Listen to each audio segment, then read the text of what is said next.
Hello. Hello.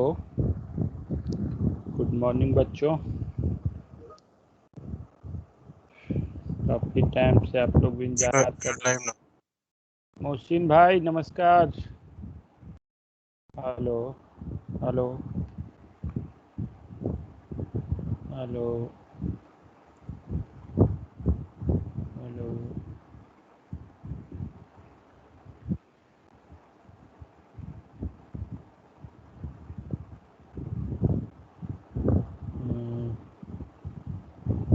Mohsin ji. Hello. Hello. Hello. Hello. Hello.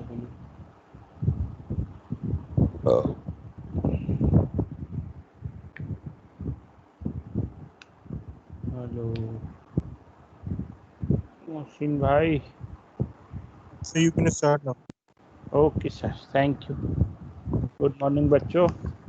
आज जैसा कि अंतिम क्लास है तो हम इसमें पूरे सिलेबस के बारे में एक डिटेल थोड़ा सा बताएंगे। क्या क्या महत्वपूर्ण, तो पहला जो क्वेश्चन है इसमें सबसे, जैसा कि पिछले क्लास में भी बताया कि जो फर्स्ट टॉपिक है वो काफ़ी इम्पॉर्टेंट है, क्योंकि अब शिक्षा के नए ट्रेंड में केवल 6 क्वेश्चन ही आने हैं। Out of 6 you have choose any 4 question. और जो आपके पास टोटल टॉपिक्स हैं सेमेस्टर में वो केवल 1 2 3 4 5 है। तो मिनिमम 1 क्वेश्चन 1 टॉपिक से आना ही है। और जो टॉपिक नंबर 1 है वो काफ़ी इम्पोर्टेंट है, तो उसमें हो सकता है कि 2 क्वेश्चन आने की संभावना इसमें ज़्यादा है। और उसका नाम है फॉर्म्स ऑफ गवर्नमेंट। सरकार के बहुत सारे प्रकार होते हैं, जैसा पहले से बता रहे हैं। संसदीय प्रणाली, अध्यक्षात्मक प्रणाली, एकात्मक सरकार, संघात्मक सरकार और लोकतंत्रात्मक शासन प्रणाली, और दूसरा है अधिनायकवाद। ये 6 जो हैं अलग अलग सरकार के प्रकार हैं, इसके बारे में हमें जानना है कि ये क्या हैं और ये कैसे काम करते हैं, इनकी क्या विशेषताएं हैं, इसमें क्या कमियां हैं और इस कमियों को कैसे सुधारा जाए। जब आप आंसर लिखोगे तो सारे एस्पेक्ट को डील करना है। ये नहीं कि किसी एक पहलू को ली और पूरा उसी पे लिखना। क्वेश्चन का जो आंसर होता है उसमें यह आपसे अपेक्षा की जाती है कि जो क्वेश्चन पूछा जा रहा है उसके सारे डायमेंशन को आप कवर करें और सबको बराबर बराबर जगह देना चाहिए, ना कि किसी को बहुत ज़्यादा दे दिया और किसी को कम दे दिया। तो सारे क्वेश्चन को बराबर, क्योंकि टाइम मैनेजमेंट परीक्षा का एक बहुत बड़ा रोल होता है, समय सीमा का निर्धारण। कि आप ऑनलाइन एग्ज़ाम जो क्रिया चल रही है, जैसा कि आप डेट भी देख रहे हैं कि अब 15 दिन का एक्सटेंशन मिला है। 1 जून से एग्ज़ाम होगा और डेट के संबंध में भी बहुत बच्चों ने सवाल पूछा। तो डेट संबंधित जो भी आपको जानकारी चाहिए वो वेबसाइट पे मिलेगी। लेकिन 15 मई से होने वाली एग्ज़ाम आपको 1 जून से आरम्भ। इस बात को ध्यान रखते हुए 6 क्वेश्चन को अच्छे से आप तैयार कर लो और लिख के पूरे मई में आप एक एक क्वेश्चन का आंसर लिख के आपको भेज भी सकते हैं। अलग अलग जो सवाल है, फॉर्म्स ऑफ गवर्नमेंट हो या इलेक्ट्रल सिस्टम हो या फिर पार्टी सिस्टम हो, इससे जो भी सवाल है, नेशन स्टेट हो और जनरल, कोई भी सवाल आप लिखिए और हमको व्हाट्सएप पे भेजिए और मैं इसको देखूंगा तो आपको एक आइडिया होगा क्या लिखना चाहिए और उसकी जो कमियां रहेगी वो मैं बताऊंगा कि बच्चे आप इसमें ये चेंज कर लो। एग्ज़ाम का जो पैटर्न है उसमें है कि आपको लिखना तो है, तो वाइट पेपर का यूज़ करना है। ये नहीं कि आप कोई भी पेपर, बच्चे क्या करते हैं कि लेते हैं और उस पर लिखते हैं। हिंदुस्तान में जितने भी कॉम्पिटिटिव, बड़े बड़े कॉम्पिटिटिव एग्ज़ाम होते हैं, तो सारे एग्ज़ाम जो होते हैं वाइट पेपर पे लिखे जाते हैं, उनमें कोई लाइनिंग का पेज नहीं होता। तो आपसे मेरी ये रिक्वेस्ट है, व्हाट्सएप नंबर जो है मेरा वही है 7903874487। इस पर आप हमको कांटेक्ट कर सकते हो, मैसेज कर सकते हो, मैं रिस्पॉन्स दूंगा और सारे सवाल का जवाब आप सभी लोग इसको भेजो। और जो भी समस्या होगी, चाहे regarding the notes, regarding everything, you can ask any time.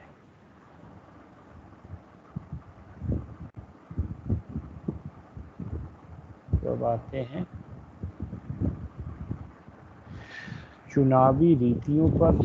इसमें कुछ प्रकाश डालें कि चुनाव की रीतियाँ क्या होती है। तो लोकतांत्रिक सरकार वो सरकार होती है जिसमें विधानमंडल जो होता है लोगों के द्वारा चुने गए प्रतिनिधियों से निर्मित होता है।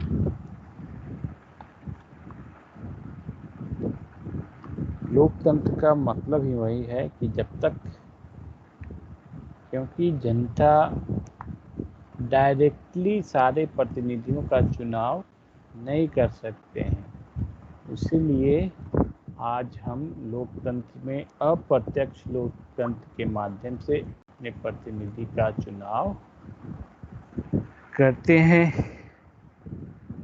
क्योंकि लोकतंत्र आज शासन की सबसे बेहतरीन व्यवस्था बनकर आई है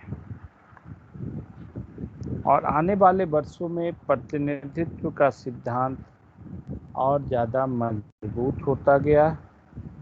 ब्रिटेन के बाद कई देश, विशेषकर बेल्जियम, फ्रांस, इटली में भी प्रतिनिधि सभा आई है। तो इन प्रतिनिधि सभा का चुनाव हर विश्व के हर देश में अलग अलग माध्यम से होता है। उसको बोलते हैं प्रादेशिक प्रतिनिधित्व की रीति। प्रादेशिक प्रतिनिधित्व की रीति, प्रतिनिधित्व का आधार प्रादेशिक अथवा व्यावसायिक हो सकता है। आधुनिक राज्यों में आमतौर पर चुनाव का आधार प्रादेशिक या भौगोलिक ही माना जाता है।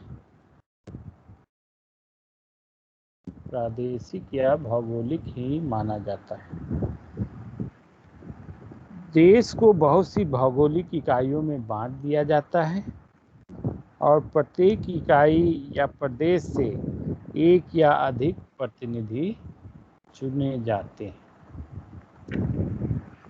यह पद्धति प्रादेशिक प्रतिनिधित्व की रीति के नाम से जानी जाती है।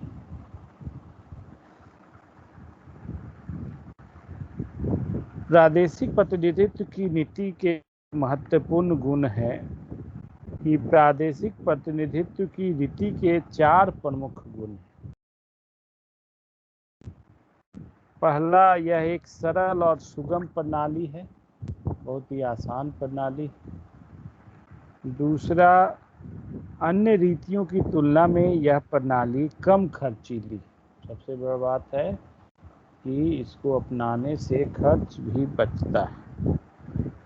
इससे उम्मीदवार और सरकार दोनों को कम खर्च करना पड़ता है। जानते हैं कि भारत जैसे देश में चुनाव कराना एक बहुत बड़ी समस्या है, क्योंकि ज़्यादा खर्चेलू हुए इतने बड़े भाग में। तीसरा, इस रीति के अंतर्गत यह संभव है कि मतदाता और उम्मीदवार के बीच संपर्क बना रहता है, क्योंकि आमतौर पर दोनों ही उस इलाके में निवास करते हैं। परंतु इसके लिए यह जरूरी है कि निर्वाचन क्षेत्र बहुत बड़े हों। और चौथा है प्रादेशिक प्रतिनिधित्व के अंतर्गत इस बात की ज़्यादा संभावना है कि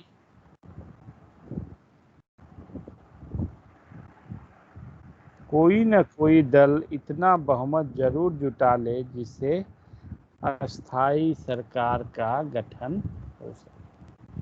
तो ये प्रादेशिक प्रतिनिधित्व नीति है, इसके गुण। अब इसके दोष पे आते हैं कि प्रादेशिक प्रतिनिधित्व की रीति के कुछ दोष में भी हैं। पहला दोष है कि निर्वाचन क्षेत्र का निर्माण सरकार इस तरह से करती है जिससे सत्तारूढ़ दल को ज़्यादा से ज़्यादा लाभ मिल सके।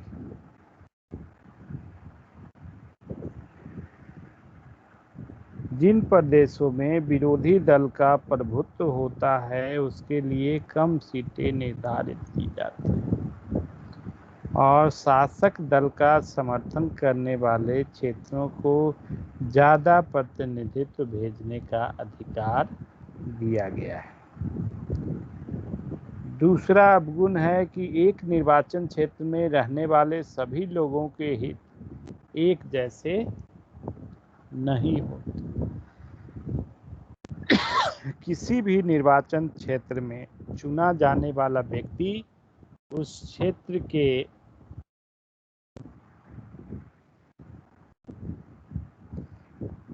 एक निर्वाचन क्षेत्र में रहने वाले सभी लोगों के हित एक जैसे नहीं होते।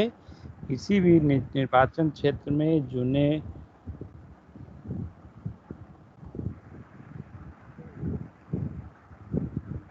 चुना जाने वाला व्यक्ति उस क्षेत्र के सभी निवासियों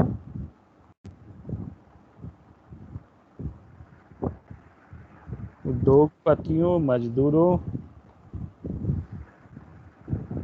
किसानों एवं अन्य पेशेवर व्यक्तियों का प्रतिनिधित्व कैसे कर सकता है।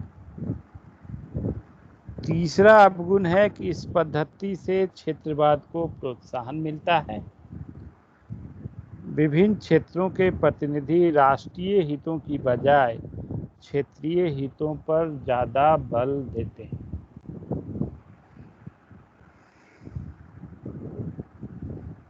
अगला रीति है कार्यात्मक या व्यावसायिक प्रतिनिधित्व की रीति। कार्यात्मक प्रतिनिधित्व का अर्थ है एक ऐसी रीति जिसमें एक ही व्यवसाय वाले मतदाताओं का अपना एक पृथक निर्वाचन क्षेत्र। कार्यात्मक प्रतिनिधित्व का अर्थ होता है एक ऐसी रीति जिसमें एक ही व्यवसाय वाले मतदाताओं का अपना एक पृथक निर्वाचन क्षेत्र हो। प्रतिनिधित्व का आधार प्रादेशिक न होकर कार्यात्मक होना चाहिए। भिन्न भिन्न हितों एवं वर्गों के आधार पर देश को बहुत सारे निर्वाचन क्षेत्रों में बांट दिया जाए। पूंजीपति वर्ग पूंजीपतियों के लिए वोट दें, डॉक्टर लोग डॉक्टर उम्मीदवार को चुनें और मजदूर वर्ग मजदूरों को चुनें। इस प्रकार अन्य व्यवसाय के लिए भी अलग अलग निर्वाचन क्षेत्र हो। कार्यात्मक पद्धति का समर्थन करने वाले विद्वानों में ग्राहम वालेस और जी.डी. कॉल के नाम प्रसिद्ध हैं। उन्होंने इस पद्धति का मुख्य लाभ यह बतलाया है कि यह पद्धति अन्य पद्धतियों की तुलना में कहीं ज़्यादा लोकतांत्रिक है। उनके अनुसार एक व्यक्ति केवल अपने व्यवसाय के विषय में ही जानकारी रख सकता है। विश्व समाज के सभी वर्गों या हितों का दर्पण होना चाहिए। ग्राहम वालेस का मत है कि संसद का प्रथम सदन जो प्रादेशिक प्रतिनिधित्व द्वारा गठित किया जाए परंतु दूसरे सदन के सदस्यों का चुनाव विभिन्न पेशों के आधार पर होना चाहिए। कार्यात्मक प्रतिनिधित्व के सिद्धांत का व्यवहारिक उपयोग। भारत में राज्य विधान परिषद, जो कि भारत के 6-7 राज्यों में ही विद्यमान है, के गठन का आधार यही है। राज्य विधान परिषद में उसके 1/3 सदस्यों का चुनाव विधानसभा के सदस्य करते हैं, जैसा आप जानते हो। 1/3 सदस्य स्थानीय निकाय, नगरपालिका और जिला वार्ड के द्वारा चुने जाते हैं, और शेष सदस्यों का चुनाव विश्वविद्यालय के स्नातक एवं माध्यमिक एवं उससे ऊंचे स्तर के विद्यालय के शिक्षक करते हैं। तो ये अलग अलग प्रकार है, जिसमें शिक्षक और विधानसभा के सदस्य और नगर पालिका और जिला वार्ड के सदस्य मिलकर अपने प्रतिनिधियों का चुनाव करते हैं, जिसका उदाहरण भारत के राज्य विधान परिषद हैं, जो कि भारत के कुछ राज्यों में विद्यमान है। अब है कि इसकी आलोचना, पॉलिटिकल साइंस का ये कोर है। कोई भी सिस्टम हो, उसकी आलोचना अनिवार्यतः करनी चाहिए, क्योंकि कोई व्यवस्था अपने आप में पूर्ण नहीं होती है। उस व्यवस्था में बहुत सारी खामियां विद्यमान होती है। तो कार्यात्मक प्रतिनिधित्व का सिद्धांत लोकतंत्र की भावना के अनुकूल है, परंतु इसके भी कुछ दोष हैं। पहला, इसमें सबसे मुश्किल समस्या विभिन्न व्यवसायों को उचित प्रतिनिधित्व देने की है। यह फैसला करना मुश्किल है कि विधानमंडल में किन किन व्यवसायों का प्रतिनिधित्व किया जाए और यह प्रतिनिधित्व किस अनुपात में किया जाए। दूसरा, विधानमंडल का समूचे राष्ट्र से संबंध होता है। यदि व्यवसायों को प्रतिनिधित्व का आधार माना जाए, तो विधानमंडल के सदस्य केवल व्यावसायिक हितों की ही चिंता करेंगे, राष्ट्रीय हितों की नहीं करेंगे। तीसरा, सुरक्षा, शांति व्यवस्था, शिक्षा, चिकित्सा, परिवहन और संचार। सुरक्षा, शांति व्यवस्था, शिक्षा, चिकित्सा, परिवहन और संचार आदि ऐसे विषय हैं जिसका सभी नागरिकों के लिए समान महत्व है। इस तरह के विषय पर ऐसे लोग ही ठीक रूप से विचार कर सकते हैं जो प्रादेशिक आधार पर चुने जाते हैं और जिनका दृष्टिकोण इतना संकुचित नहीं होता कि सदा उन्हें व्यवसाय को ही चिंता बनी रहे। चौथी समस्या है कि कार्यात्मक पद्धति का सिद्धांत नागरिकों की दृष्टिकोण को संकुचित बनाता है। इससे मतदाताओं और प्रतिनिधि के बीच भेदभाव की असंख्य दीवारें खड़ी हो सकती हैं।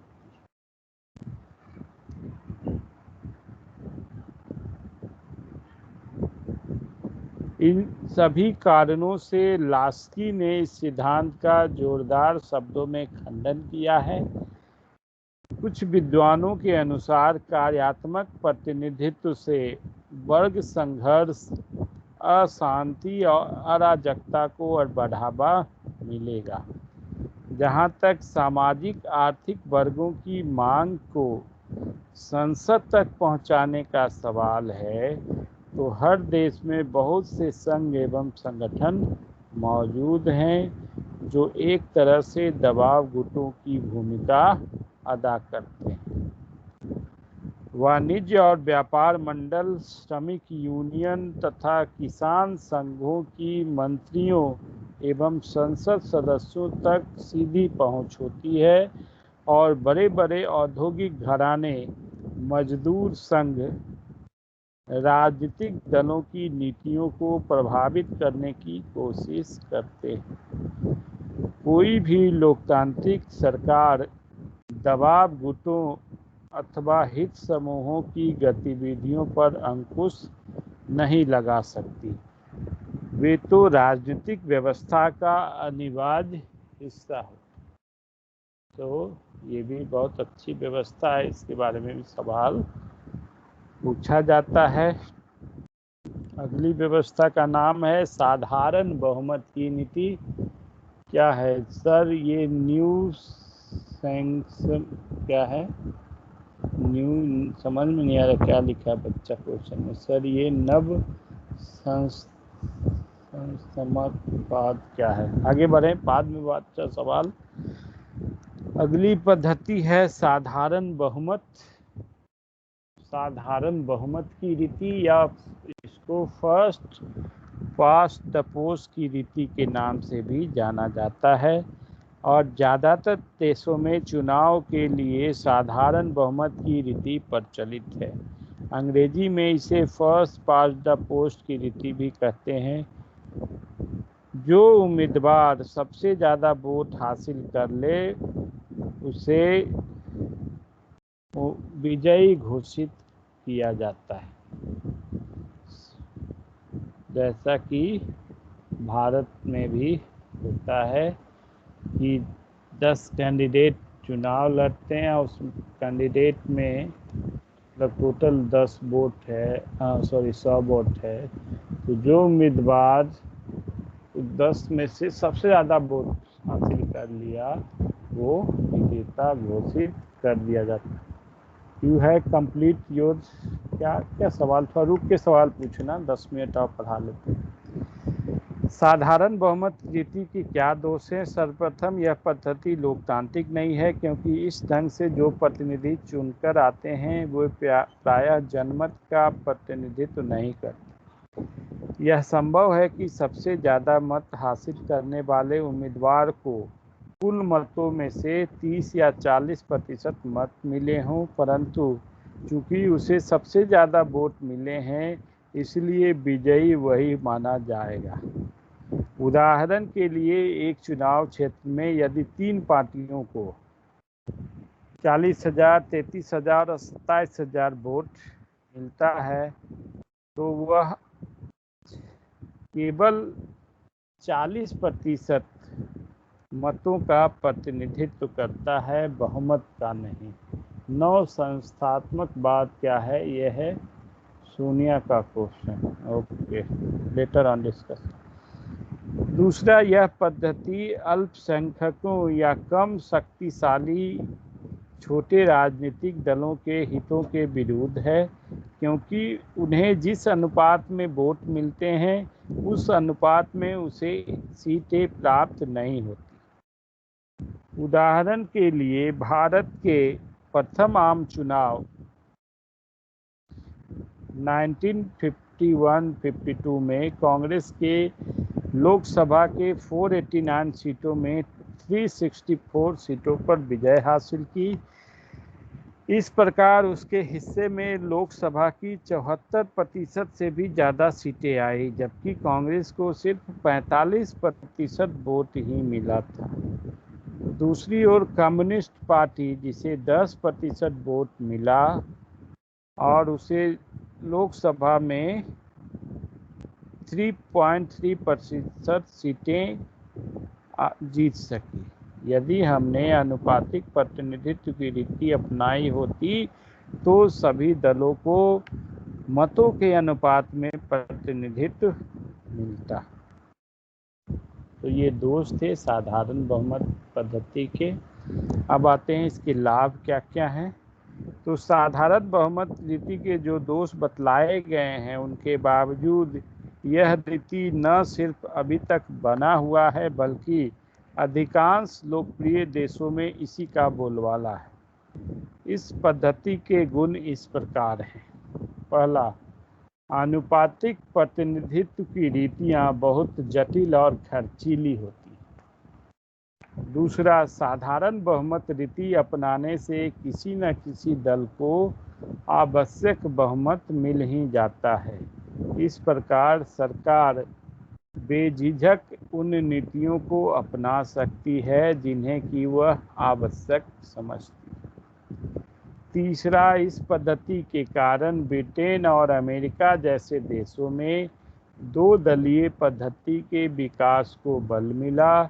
यह पद्धति दो प्रमुख दलों की प्रभुता कायम रखने में सहायक बनी।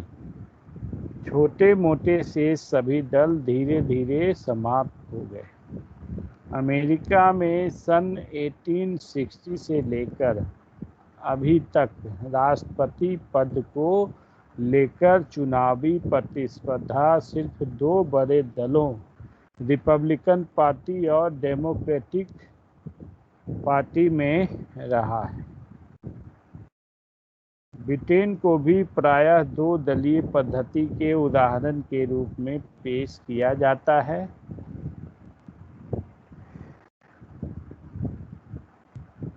ब्रिटेन के दो बड़े दल अनुदार दल और मजदूर दल के नाम से विख्यात हैं। जिन देशों में संसदीय प्रणाली प्रचलित हैं, जैसे ब्रिटेन, ऑस्ट्रेलिया, न्यूजीलैंड और भारत, वहां दो दलीय पद्धति ही देश को टिकाऊ और मजबूत सरकार दे सकती है। अब अगली पद्धति में आते हैं, अनुपातिक प्रतिनिधित्व प्रणाली। देश में कई प्रकार के अल्पसंख्यक वर्ग होते हैं, जैसे राजनीतिक, जातीय या भाषाई। ये लोग अपने जातीय, भाषाई और मजहबी पहचान बनाए रखने की आकांक्षा रखते हैं। संसद अथवा विधानमंडल में अल्पसंख्यकों को उचित मात्रा में प्रतिनिधित्व मिलना चाहिए। लोकतंत्र की यह एक महत्वपूर्ण समस्या है कि अल्पसंख्यकों को उचित प्रतिनिधित्व किस प्रकार दिया जाए। यदि बहुसंख्यक वर्ग को शासन करने का अधिकार है, तो अल्पसंख्यकों को भी यह अधिकार है कि वे अपनी बात कह सकें तथा अपने हितों की रक्षा कर सकें। अल्पसंख्यकों को उचित प्रतिनिधित्व देने के लिए आनुपातिक प्रतिनिधित्व का सुझाव दिया जाता है। आनुपातिक प्रतिनिधित्व की बहुत सी प्रणालियां हैं, जिसमें मुख्य निम्नलिखित हैं। इसमें पहला है एकल संक्रमणीय मत प्रणाली। एकल संक्रमणीय मत प्रणाली, इस प्रणाली के मुख्य जो प्रतिपादक हैं उनका नाम है थॉमस हेयर। यह प्रणाली केवल अधिक प्रतिनिधि वाले निर्वाचन क्षेत्रों में लागू की जा सकती है। इस प्रणाली के अनुसार किसी भी निर्वाचन क्षेत्र से चाहे जितने प्रतिनिधि चुने जाने हों, परंतु प्रत्येक मतदाता को केवल एक वोट देने का अधिकार होता है। मतपत्र पर उन सभी व्यक्तियों के नाम लिखे होंगे जो चुनाव लड़ रहे हैं। प्रत्येक वोटर को यह स्वतंत्रता होगी कि वह जिस उम्मीदवार को सबसे अच्छा समझे उसके नाम के आगे एक लिख दे, जिसको वह उससे कम अच्छा समझे उसके नाम के आगे 2 लिख दे, तथा अन्य उम्मीदवार के नाम के आगे 3, 4, 5 इत्यादि लिखकर अपनी वरीयता का पसंद प्रकट कर सकता है। इस प्रकार यदि 8 उम्मीदवार चुनाव लड़ रहे हैं तो उस क्षेत्र में 4 प्रतिनिधि चुने जाने हैं, तो प्रत्येक मतदाता 8 उम्मीदवार की सूची में से किन्हीं 4 उम्मीदवार के नाम के सामने अपना वरीयता प्रकट कर सकता है। अब होता है कि कोटा। उम्मीदवार को चुनाव जीतने के लिए एक निश्चित संख्या में मत जो है प्राप्त करने पड़ते हैं। इस संख्या को कोटा कहा जाता है। थॉमस हेयर के अनुसार कोटा निकालने की रीति वह रीति है जिसमें वैध मतों की कुल संख्या को जितने प्रतिनिधि उस क्षेत्र में चुने जाने हैं उनकी कुल संख्या में से 1 जोड़कर भाग दे दे, तो जो भागफल आएगा उसमें 1 जोड़ दे। मान लीजिए कि एक निर्वाचन क्षेत्र में 4 प्रतिनिधि चुने जाने हैं और डाले गए वैध वोटों की संख्या 1000 है, ऐसे दशा में कोटा इस प्रकार निकालेंगे। वोटों की कुल संख्या बटा सीटों की संख्या प्लस 1, और उसमें जो भागफल आएगा उसमें 1 जोड़ देने से वह कोटा निकल जाता है। मान लिया 1000 बटा 4 + 1 + 1, तो हमारा कोटा होगा 1000 को 5 से भाग दे दे तो 200, और 200 में 1 जोड़ देने से 201 जो होगा कोटा होगा। और जिस उम्मीदवार को सर्वप्रथम 201 का कोटा हासिल करता है वह उम्मीदवार चुनाव जीत जाता है। इसका अर्थ है कि जो उम्मीदवार कम से कम 201 वोट पहली पसंद के वोट प्राप्त कर लेते हैं तो वो उम्मीदवार चुनाव जीत जाते हैं। मतगणना। मतदान के बाद मतगणना का कार्य शुरू होता है। सर्वप्रथम सभी उम्मीदवार के केवल पहली पसंद के ही वोटों की गणना की जाती है। जिस उम्मीदवार के पहली पसंद के वोट कोटे जितने अथवा कोटे से अधिक होते हैं उन्हें निर्वाचित घोषित कर दिया जाता है। यदि प्रथम गणना में उतने व्यक्ति निर्वाचित नहीं हो सके तो जितने उस क्षेत्र से चुने जाने हैं तो दूसरी प्रक्रिया शुरू हो जाती है, जिसे छटनी की प्रक्रिया कह सकते हैं। इसका अर्थ है कि सबसे कम मत पाने वाले उम्मीदवार को छटनी कर दिया जाता है और उनके मतों को दूसरी पसंद के अनुसार अन्य उम्मीदवारों में वितरित कर दिया जाता है। छटनी की प्रक्रिया उस समय तक जारी रहती है जब तक आवश्यक संख्या में प्रतिनिधियों का चुनाव न हो जाए। इस प्रणाली को एकल संक्रमणीय मत प्रणाली इसलिए कहा जाता है क्योंकि इसमें प्रत्येक मतदाता को केवल एक ही वोट देने का अधिकार होता है और आवश्यकता अनुसार उसका वोट एक से दूसरे तथा दूसरे से तीसरे व्यक्ति में हस्तांतरित किया जा सकता है। भारत के राष्ट्रपति और संसद के द्वितीय सदन राज्यसभा के सदस्यों का निर्वाचन इसी प्रणाली के अनुसार किया जाता है। यह पद्धति आयरलैंड में भी अपनाई गई है।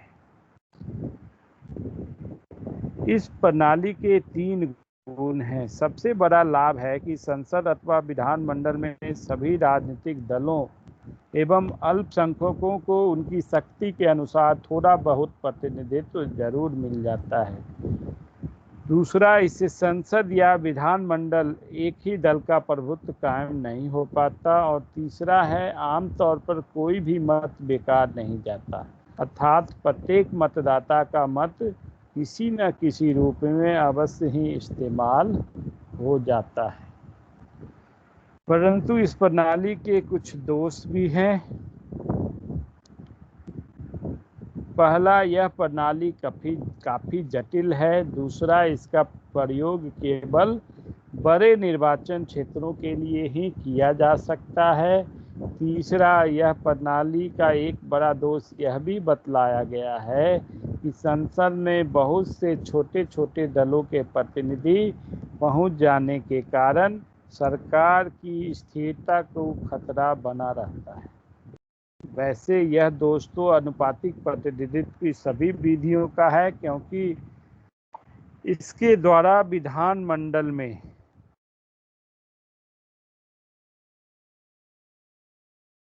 सभी दलों या वर्गों को उनकी शक्ति के अनुसार थोड़ा बहुत प्रतिनिधित्व अवश्य मिलता है।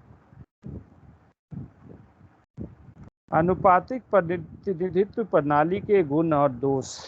अनुपातिक प्रतिनिधित्व प्रणाली के जो गुण हैं वो निम्नलिखित हैं। इस प्रणाली से समाज के सभी वर्गों विशेषकर अल्पसंख्यकों को उचित प्रतिनिधित्व मिलता है। दूसरा, अनुपातिक प्रतिनिधित्व की प्रणाली लोकतंत्रीय सिद्धांतों के अनुकूल है। संसद सचमुच में राष्ट्र का दर्पण तभी बन सकता है जब विभिन्न दलों एवं वर्गों को उनकी शक्ति के अनुपात में प्रतिनिधित्व प्राप्त हो। ब्रिटेन में 1983 में मजदूर दल को 29% तथा उदार दल को सोशल डेमोक्रेटिक पार्टी के संयुक्त मोर्चों को 26% मत मिले।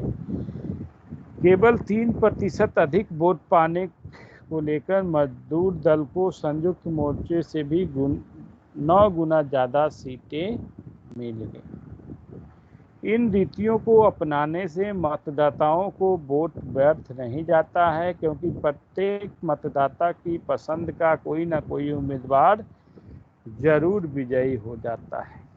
अनुपातिक प्रतिनिधित्व में मतदाताओं को अधिक स्वतंत्रता होगी, क्योंकि उन्हें यह अवसर मिलता है कि वे किसी एक उम्मीदवार के पक्ष में नहीं होते हैं, कई उम्मीदवार के पक्ष में अपना वोट डाल सकते हैं। अनुपातिक प्रतिनिधित्व प्रणाली के जो दोष हैं, ये प्रणाली विशेषकर एकल संक्रमणीय मत प्रणाली बहुत ज़्यादा पेचीदा है और चुनाव को अत्यंत जटिल बना देता है। दूसरा, इन रीतियों को यदि अपनाएं तो चुनाव क्षेत्रों को बहुत ज़्यादा बड़ा रखना पड़ता है। फलस्वरूप उम्मीदवार और मतदाता के बीच कोई संबंध स्थापित नहीं हो पाता। तीसरा, चुनाव क्षेत्र बड़ा होने के कारण उम्मीदवारों को क्षेत्र में खर्च भी अधिक करना पड़ता है।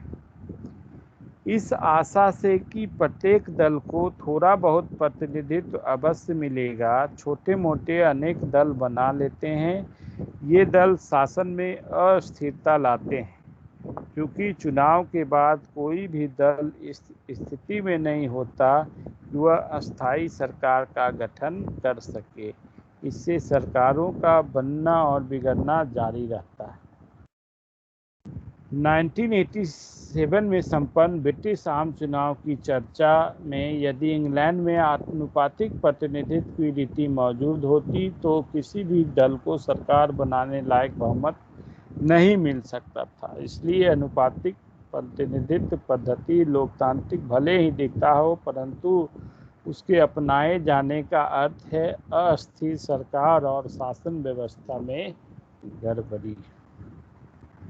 अनुपातिक प्रतिनिधित्व को लोकतंत्र के ज़्यादा अनुकूल मानने में भी एक दृष्टि जो है तर्कसंगत नहीं है। साधारणतः बहुमत पद्धति के अनुसार किसी भी निर्वाचन क्षेत्र में वही व्यक्ति चुना जाता है जिसे अन्य उम्मीदवारों की तुलना में ज़्यादा मत मिले हों।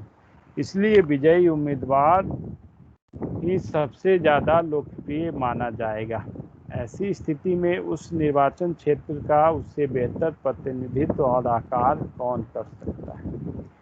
और अंत में भारत एवं ब्रिटेन जैसे देशों में जहां संसदीय प्रणाली प्रचलित है, शासन की कुशलता इस बात पर निर्भर करती है कि देश में दो शक्तिशाली राजनीतिक दल हों। बहुत सारे दलों का दलदल नहीं, आनुपातिक रीति दो दलीय पद्धति का आधार भी नष्ट कर देती है।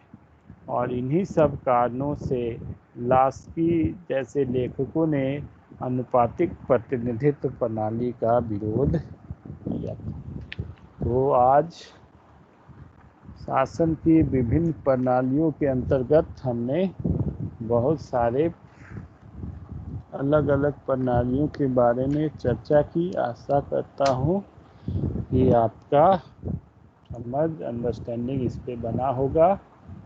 और बहुत सारे सवाल बच्चों का आ रहा था, कृपया आप इस सारे सवाल को व्हाट्सएप ग्रुप के माध्यम से उस पर डाल दो, उसका आंसर धीरे धीरे आपको दिया जाएगा। Thank you very much, all the best. और और कोई भी क्वेश्चन तो हो तो उसे ग्रुप्स के माध्यम से हम लोग कवर करेंगे। ओके।